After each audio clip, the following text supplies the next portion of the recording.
ABO-WBO Biyya Alaa kabajaa fi yaadannoo guyyaa gootota Ebla 15/2026 sababeeffachuudhaan irbuu shinnigaa kabajaa fi wareegama gootota keenyaa yaadachuuf sagantaa addaa qopheesseera. Sagantaan kun jaallan dirree qabsoo miseensotaa fi deeggartoota jaarmiyaa ABO-WBO Biyya Alaa akkasumas uummata Oromoo fi michoota haqaa guutuu addunyaa irratti argaman hirmaachisuun kabajama. Guyyaan goototaa kun guyyaa seena qabeessa kan wareegamtoota kaleessaa yaadachuu fi qabsoo bilisummaa itti fufsiisuuf kutannoon haaromsuudha.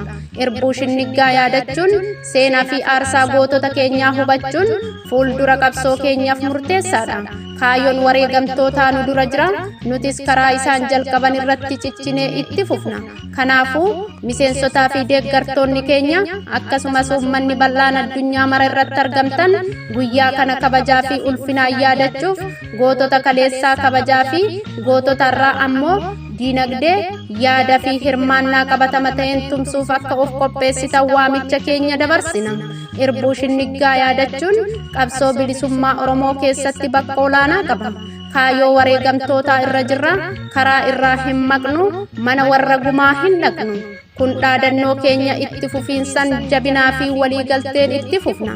Injifannoon uummata Oromootiif jaarmiyaa ABO-WBO Biyya Alaa.